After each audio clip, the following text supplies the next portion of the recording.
আমি আজকে নাম বলবো না। আপনারাই বলবেন এই শাকটার কি নাম?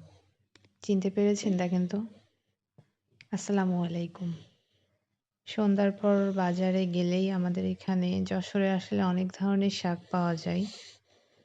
যেগুলা অন্য কোনো অঞ্চলে নাকি পাওয়া যায় না। অনেকেই বলে এগুলা খুব কম পাওয়া যায়। আমাদের এখানে এদিক থেকে অনেক সুবিধা। আপনি যেই ধরনেরই শাকসবজি খেতে চান, খুব সাশ্রয়ী মূল্যেই পাওয়া যায়। তো খুব অল্পই এনেছিল আজকে আমার জামাই। আমরা ২ জন মানুষ যেহেতু, এই শাকটা একটু তিতা ধরনের তো তাই মনে করেন অল্প একটু রান্না করলেই ভালো হয়। বেশি রান্না করলে খাওয়া যায় না। আমি অর্ধেকটা একটা বড় মাছের মাথা দিয়ে রান্না করব। যেহেতু শাকটা খুবই অল্প পরিমাণের, তাই আমি অর্ধেক মাথায় দিচ্ছি।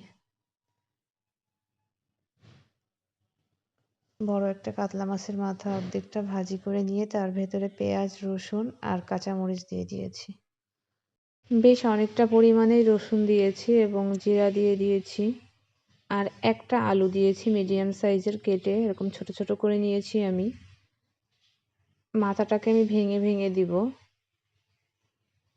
যাতে টেস্টটা ভালো আসে। হলুদ লবণ দিয়ে দিলাম। আসলে এই ধরনের শাকগুলা সবাই বললে বলে আপনি রান্না করতে পারেন না, অনেকেই কমেন্ট করে তাই খেতে চান না।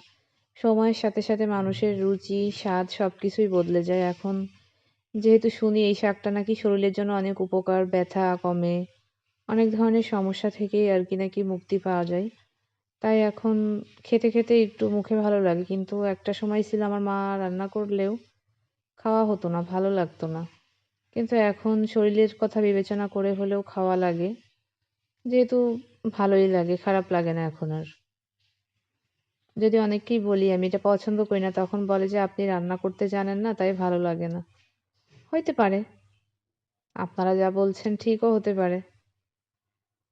আসলে সবারই যে সবকিছু ভালো লাগতে হবে এরকম তো কোনো কথা নাই। বাট এখন আমার ভালোই লাগে, খারাপ লাগে না। আর আজকের শাক রান্নাটা তো অনেক মজা ছিল। আমরা দুপুরে ভাত খেয়েছি অনেক মজা করে। অনেক মজা ছিল মাশাআল্লাহ। অল্প একটু পানি দিয়ে দিব আমি সেদ্ধ হওয়ার জন্য। আর এই পানিটা আমি যেহেতু একেবারেই শুকিয়ে নিব, তাই আমি পানিটা বেশি দিব না, আর একটু পানি দিয়ে দিব।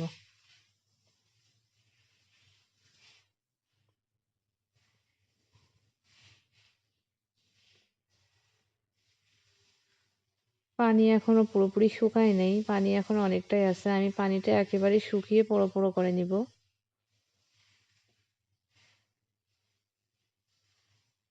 এই যে দেখেন আমার শাক রান্নাটা। কালারটা দেখে মনে হচ্ছে না কত লোভনীয়? তারপরেও আপনারা বলবেন যে আমি রান্না করতে পারি না। যাই হোক, আমার বাসার সবাই তো এটা পছন্দ করে অনেক। খেয়ে বলেছে অনেক মজা হয়েছে। ধন্যবাদ। আসসালামু আলাইকুম।